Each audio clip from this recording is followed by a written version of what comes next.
Shalom, selamat pagi untuk kita semua. Bagaimana kabar kalian? Bapak berharap kalian dalam keadaan baik di rumah. Dan pada saat ini kita akan memulai proses pembelajaran kita. Namun sebelumnya kita akan melakukan devosi. Kita akan merenungkan sebagian dari isi firman Tuhan. Mari kita bersatu dalam doa. Kami bersyukur Tuhan pada setiap anugerah yang kami dapatkan pada pagi hari ini Tuhan. Kami memiliki kesempatan untuk merenungkan firman Tuhan. Sebelum kami merenungkan firman Tuhan, mari kami serta setiap hati kami Tuhan, yang setiap pikiran kami Tuhan, agar kami dapat melakukannya untuk kemuliaan nama Tuhan Yesus. Ampunkan dosa kami Tuhan Yesus, hanya dalam sumber doa. Amin. Oke, selamat pagi sekali lagi. Pada saat ini kita akan membuka Alkitab kita yang tertulis di dalam Roma 12 ayat ke-9. Bapak ulang sekali lagi.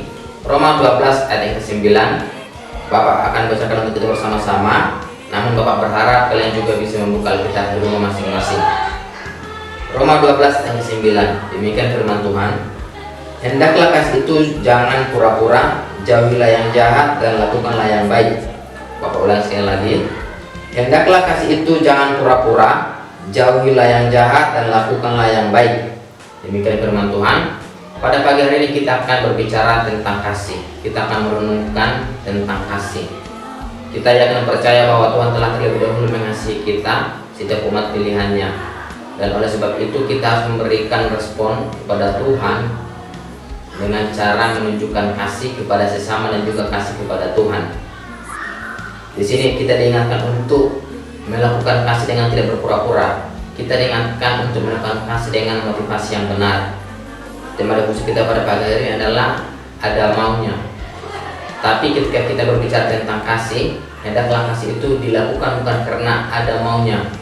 Bahwa ada sebuah cerita di suatu daerah, misalnya namanya A dan B. Si A ini mengajak B untuk berbisnis.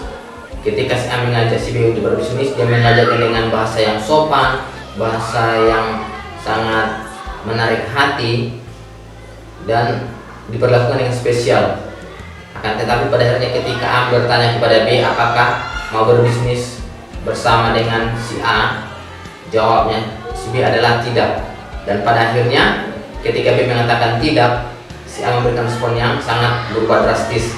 Dia tidak mengeluarkan kata-kata yang sopan lagi kepada B, akan tetapi dia mempersalahkan si B karena tidak mau bergabung dengan si A.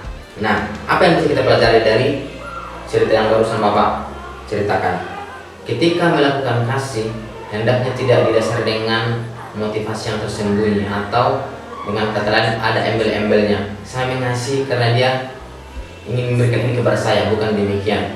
Tuhan melakukan kasih yang sangat sempurna kepada kita melalui kasih karunia Tuhan dengan karya keselamatan yang diberikan kepada setiap umat pilihannya, bahkan sampai dia mengorbankan anaknya yang tunggal, mengorbankan Tuhan Yesus untuk menyelamatkan setiap umat pilihannya. Itu adalah salah satu contoh cara mengasihi yang sangat sempurna.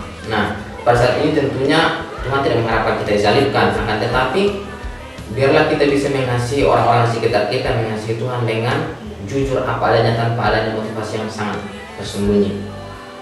Di sini kita diingatkan untuk dapat melakukan kasih dengan tidak munafik, dengan tidak berpura-pura. Mungkin ketika kamu melakukan kasih kepada teman, kepada orang tua, kepada guru, kepada siapapun itu bisa berpura-pura. Tapi Tuhan itu pasti tahu. Di hadapan Tuhan kita jangan sekali-kali berpura-pura tentang kasih. Karena pada dasarnya Tuhan itu mengetahui secara keseluruhan kehidupan kita. Tuhan mengetahui isi hati kita, Tuhan mengetahui isi pikiran kita. Dan oleh sebab itu marilah kita menantang diri kita untuk menunjukkan kasih yang tidak berpura-pura, akan tetapi kasih yang berintegritas di hadapan Tuhan. Ketika kita berbicara tentang kasih ini adalah suatu hal yang sangat tertantang tentunya. Ini lumayan sulit untuk melakukannya dengan sangat baik. Akan tetapi itu tidak menjadi alasan untuk kita bersama-sama.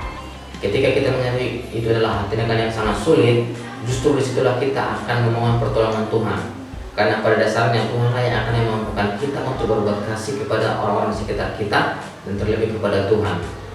Ketika kita mungkin dikecewakan, kita sulit untuk mengasihi. Akan tetapi ketika kamu dikecewakan sekalipun, kita harus bisa mengasihi. Pak, itu sangat sulit, ya tentu sangat sulit. Dan oleh sebab itu kita harus semakin bergantung kepada Tuhan. semakin mengandalkan Tuhan untuk bisa mengasihi orang-orang sekitar kita. Di sini diingatkan untuk kita benar-benar hendaklah kasih itu jangan pura-pura, jauhilah yang jahat dan lakukanlah yang baik. Kalau kasih itu adalah pura-pura, menurut Bapak itu adalah bukan kasih yang sejati, akan tetapi kasih yang munafik. Dan oleh sebab itu mari kita menantang diri kita, mari kita mencoba melatih diri kita untuk melakukan kasih itu dengan sepenuh hati sebagai kerinduan kita untuk semakin mendekatkan diri kepada Tuhan. Ketika kamu bisa melakukan kasih dengan motivasi yang benar, yaitu untuk memuliakan Tuhan, Bapak yang percaya di situ akan ada kesempatan untuk semakin dewasa di hadapan Tuhan. Pak, ini sampai kapan saya harus mengasihi? Sampai kita dipanggil oleh Tuhan. Bapak yang percaya bahwa tindakan mengasihi ini bukan cukup hanya untuk hari ini saja. Ketika Pak David selesai diskusi, ya udah nggak usah lakukan, bukan seperti itu. Akan tetapi tindakan kasih ini adalah perjuangan kita setiap hari. Bahkan untuk Bapak sekalipun, ini adalah perjuangan setiap hari dan terus menerus. Dan oleh sebab itu semakin hari harusnya kita harus semakin bergantung kepada Tuhan untuk bisa mengasihi orang-orang sekitar kita dan juga mengasihi Tuhan terlebih dahulu. Ya, di atas ayat Alkitab ini dijelaskan tentang persembahan yang benar, yaitu bagaimana cara kita mempersembahkan setiap tubuh kita kepada Tuhan untuk kemuliaan nama Tuhan. Dan sebelum Bapak tutup akan Bapak bacakan sekali lagi nasihat untuk hidup dalam kasih. Hendaklah kasih itu jangan pura-pura, jauhilah yang jahat dan lakukanlah yang baik. Biarlah melalui kasih yang sejati kita semakin menemukan Tuhan. Biarlah melalui kasih yang tidak pura-pura kita semakin dewasa di hadapan Tuhan. Dan biarlah kita semakin bertumbuh dan semakin serupa dengan Kristus dari hari ke hari. Dan biarlah kita semakin bergantung dan semakin bersandar kepada Tuhan. Dan kita percaya bahwa Tuhanlah yang memampukan kita untuk memiliki kasih yang sejati. Demikian firman Tuhan. Mari kita berdoa. Kami bersyukur Tuhan buat setiap kebenaran firman Tuhan yang bisa kami dengarkan pada pagi hari ini Tuhan. Biarlah melalui firman Tuhan kami semakin memiliki kasih yang sejati kepada sesama kami, terlebih kepada Engkau Tuhan Yesus. Kami juga berdoa Tuhan agar kami semakin bersandar dan semakin mengandalkan Engkau Tuhan dalam mengasihi orang-orang sekitar kami, dan juga terlebih mengasihi Engkau Tuhan Yesus. Ampun dosa kami Tuhan Yesus, hanya jalan sumber doa. Amin. Oke, demikian episode kita pada pagi hari ini. Tuhan Yesus memberkati.